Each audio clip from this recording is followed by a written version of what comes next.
Chapter 13 of The Hand of Fu-Manchu. Recording is in the public domain. The Hand of Fu-Manchu by Sax Rohmer. Chapter 13 The Room Below. I ran into the sitting room to discover Nayland Smith craning out of the now widely opened window. The blind had been drawn up, I did not know by whom, and, leaning out beside my friend, I was in time to perceive some bright yellow object moving down the grey stone wall. Almost instantly it disappeared from sight in the yellow banks below. Smith leapt around in a whirl of excitement. "Come in, Petrie!" he cried, seizing my arm. "You remain here, Weymouth. Don't leave these rooms, whatever happens." We ran out into the corridor.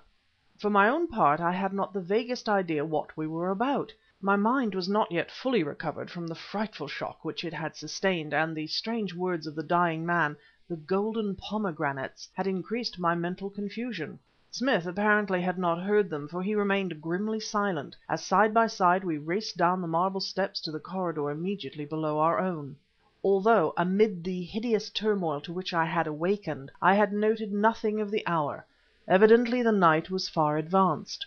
Not a soul was to be seen from one end of the vast corridor in which we stood, until, on the right-hand side and about halfway along, a door opened and a woman came out hurriedly, carrying a small handbag. She wore a veil, so that her features were but vaguely distinguished, and her every movement was agitated, and this agitation perceptibly increased when, turning, she perceived the two of us bearing down upon her. Nayland Smith, who had been audibly counting the doors along the corridor as we passed them, seized the woman's arm without ceremony and pulled her into the apartment she had been on the point of quitting, closing the door behind us as we entered. "Smith," I began, "for Heaven's sake, what are you about?" "You shall see, Petrie," he snapped. He released the woman's arm, and pointing to an armchair near by, "Be seated," he said sternly. Speechless with amazement, I stood with my back to the door, watching this singular scene. Our captive, who wore a smart walking costume and whose appearance was indicative of elegance and culture, so far had uttered no word of protest, no cry. Now, while Smith stood rigidly pointing to the chair, she seated herself with something very like composure, and placed the leather bag upon the floor beside her. The room in which I found myself was one of a suite almost identical with our own, but from what I had gathered in a hasty glance around, it bore no signs of recent tenancy. The window was widely opened, and upon the floor lay a strange-looking contrivance, apparently made of aluminium. A large grip, open, stood beside it, and from this some portions of a black coat and other garments protruded. "Now, madam," said Nayland Smith, "will you be good enough to raise your veil?" Silently, unprotestingly, the woman obeyed him, raising her gloved hands and lifting the veil from her face. The features revealed were handsome in a hard fashion, but heavily made up. Our captive was younger than I had hitherto supposed, a blonde, her hair artificially reduced to the so-called Titian tint. But despite her youth, her eyes, with the blackened lashes, were full of world-weariness. Now she smiled cynically. "Are you satisfied?" she said, speaking unemotionally. "Or," holding up her wrists, "would you like to handcuff me?"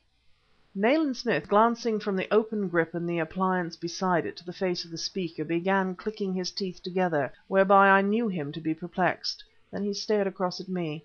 "You appear bemused, Petrie," he said with certain irritation. "Is this what mystifies you?" Stooping, he picked up the metal contrivance and almost savagely jerked open the top section. It was a telescopic ladder, and more ingeniously designed than anything of the kind I had seen before. There was a sort of clamp attached to the base, and two sharply pointed hooks at the top. "For reaching windows on an upper floor," snapped my friend, dropping the thing with a clatter upon the carpet. "An American device which forms part of the equipment of the modern hotel thief." He seemed to be disappointed, fiercely disappointed, and I found his attitude inexplicable. He turned to the woman, who sat regarding him with that fixed, cynical smile. "Who are you?" he demanded, "and what business have you with the Si Fan?" The woman's eyes opened more widely, and the smile disappeared from her face. "The Si Fan?" she repeated slowly. "I don't know what you mean, Inspector." "I am not an inspector," snapped Smith, "and you know it well enough. You have one chance, your last. To whom were you to deliver the box? When and where?" But the blue eyes remained upraised to the grim, tanned face, with a look of wonder in them, which, if assumed, marked the woman a consummate actress. "Who are you?" she asked in a low voice, "and what are you talking about?" Inactive, I stood by the door watching my friend, and his face was a fruitful study in perplexity.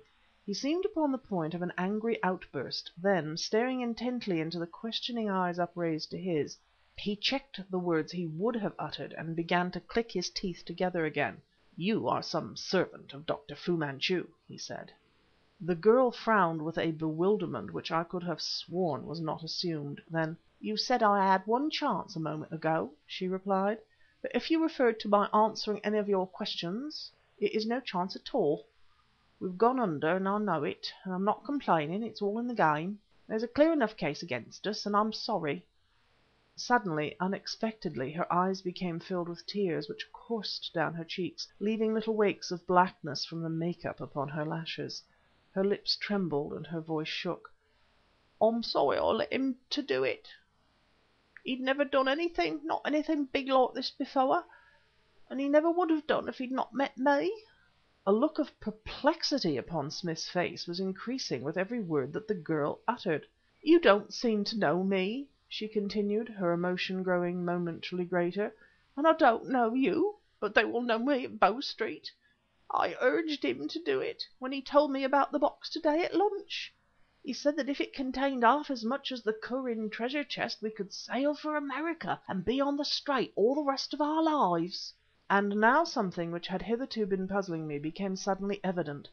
I had not removed the wig worn by the dead man, but I knew that he had fair hair, and when in his last moments he had opened his eyes, there had been in the contorted face something faintly familiar. "Smith!" I cried excitedly, "it is Lewison, Meyerstein's clerk. Don't you understand? Don't you understand?" Smith brought his teeth together with a snap and stared me hard in the face. "I do, Petrie. I have been following a false scent. I do."